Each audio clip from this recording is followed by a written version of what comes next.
So informal weddings or casual weddings, what are they? It's the in thing that everyone's talking about right now. It's the way that a lot of people are approaching weddings nowadays. I feel like maybe the traditional side of weddings and the kind of pomp that happens might be a bit too much for some people now, or maybe they just don't want to go through that kind of stage of the wedding and they want it more to be like a get together or just have a party with their friends and family. So, obviously the advantage of this is going to be very laid back, very carefree, and it can often be a lot cheaper if you're skipping some of the different parts of the day where you'd usually go through those traditional parts of the wedding, and you can just skip those and just get along with having a celebration with your friends and family.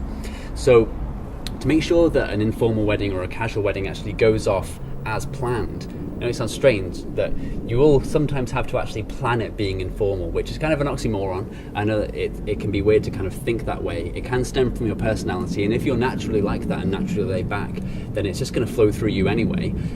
If you are a bit more hands-on, then you maybe need to take it more of a hands-off approach. It's going to stem right from the beginning, maybe from your invitations. So this is going to give a really good clue to your guests as what they're going to expect on the day.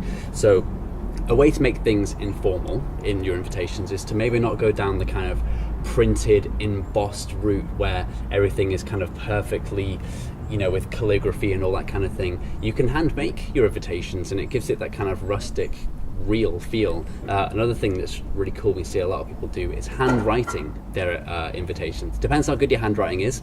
I know that I wouldn't be sending out invitations that way because people wouldn't know where to go or what my name is. But yeah, it's a really good idea, and it means you can actually personalize these invitations to people that are going out as well. The thing you want to think about is really important actually if you're going to go for this informal feel is where it's going to take place, the actual venue. Obviously rustic settings are going to work really well.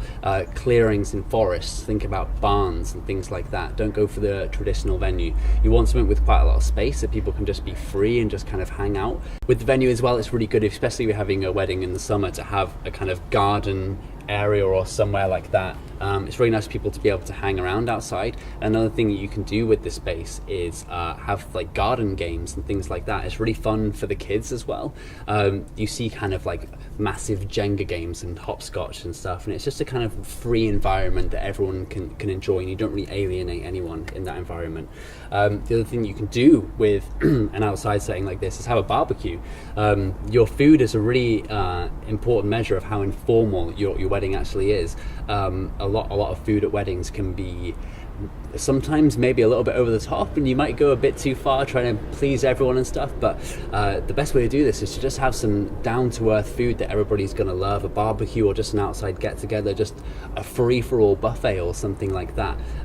Very chilled out, very real, and it'll just be more of an informal and casual setting that way. And also think about your seating plan on the day with an informal wedding, or lack of seating plan.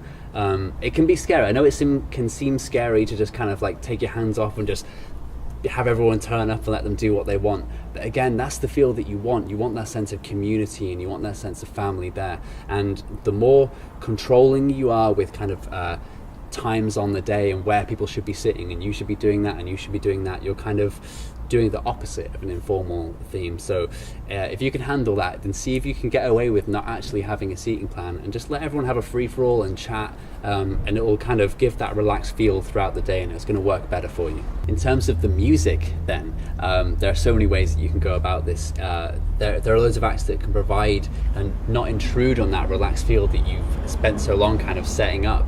There are acts that we call walkabout acts or wandering acts, where they're completely unplugged. They don't need a PA, they don't need anything like that. They will literally wander around your event with their guitars or a snare drum or whatever, and they'll play music to guests personally. You can have mariachi bands that are going to do the same.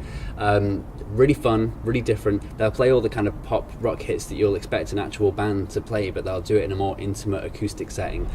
If you want a kind of different feel and you're going very kind of Barney and rustic, then there's still those kind of Mumford and Sons style bands that will still do acoustic sets, and they'll still be wandering, so you don't have to have a full-on stage setup, and it makes it more free. You want to keep the kids relaxed too, and another way to do this is to use acts like face painters and balloon modelers.